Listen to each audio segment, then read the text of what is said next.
McLaren. Okay, McLaren. Let's get back onto McLaren, guys. So, okay. The thing with McLaren, right? The thing with McLaren is Norris. Norris is it's a tough cookie for me. It's a tough one because you know what, Norris, he's always seems to be there. If he's got the car, he's there. But the funny thing is, how many times has this guy come second? When is he gonna finally get to actually winning? Do you know what I mean? Like, how many times is he gonna come second? Like, he's really good, and I still think he's one for the future. But he really needs to get that win under his belt because he really needs to show that he is that one for the future. You know what I mean? If that makes sense. So I really think that he needs to get that going. But I've got one question for you on McLaren. And then I've got one thing that I'll say afterwards. That one question to you guys is, new structures that were put in place on McLaren, are they finally reaping its reward? Are we going to see McLaren continue to grow from here? Or do we see next year Mercedes get back and McLaren just fall apart? There have been new structures put in place, structures we've never really seen within a team before. Obviously, the way they've restructured is now they've got technical directors, and like they've got ahead of this and ahead of that. Instead of having like the one technical director, they've got like three, but just in different spaces. Do you think it's working? Have we been harsh on Zach Brown, and should we have given him time? Is things looking better? What's the scope on McLaren? What are we expecting from McLaren moving forward? BT, I think you can go first this time. Yeah, go BT. I think they're doing something right there. I think McLaren himself or Zach Brown hired the right people.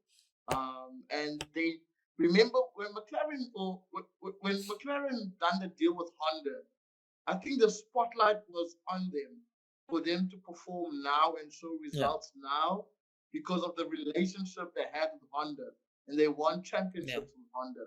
But in this situation, the spotlight is not on them a lot, so they have time to actually work on the car, make the right decisions, and actually just swiftly move along during the season and just surprise us here and there. So I think in that day, they're not the team that are focused on a lot, because we know that's taken by Ferrari, it's taken by Mercedes, it's taken by Red Bull. And what's the nice thing about them now is that they can continue working on their car and building that car further in a very less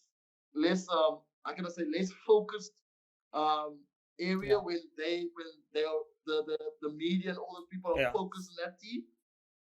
I think that's why everything is going well. And I think Zach Brown also has got his grip on the team as well, and everything just going through seamlessly.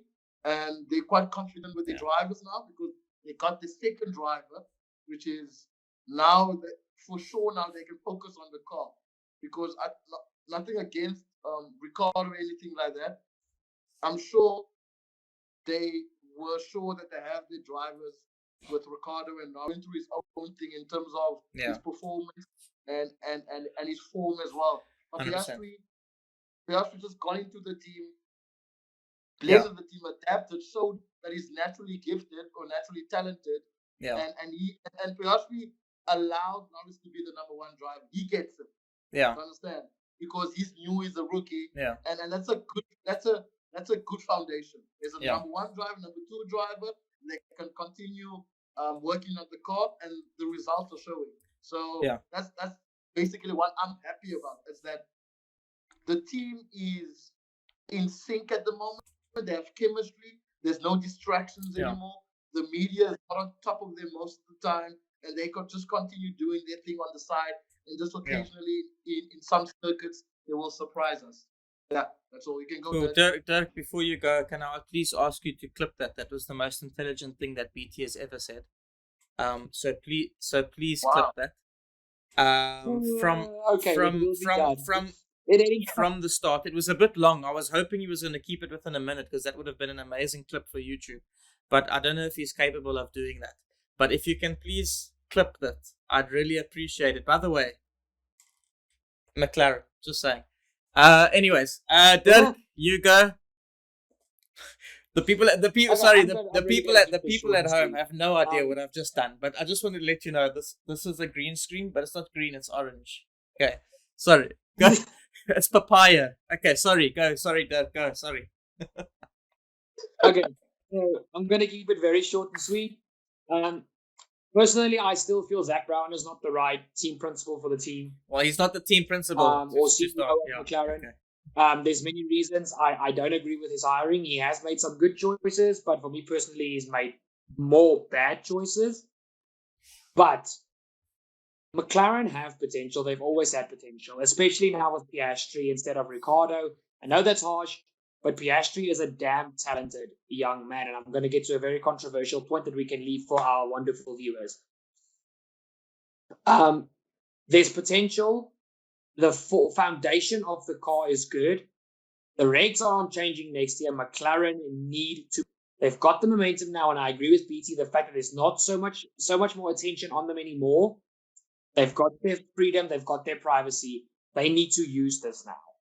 But personally, leadership-wise, I don't feel Zach Brown will be there. But I hope the guy proves me wrong, because besides Ferrari, McLaren is my second favorite team as well. So I've got a soft spot for McLaren.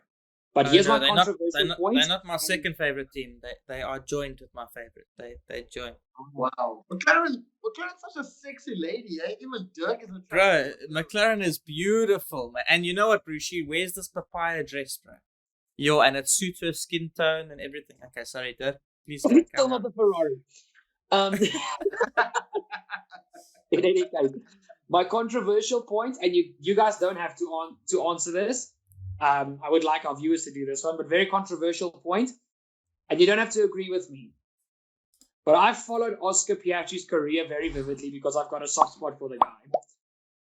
Oscar Piastri, with the right car, is the next Lewis Hamilton or Max Verstappen, and he is better than Norris, in my personal opinion.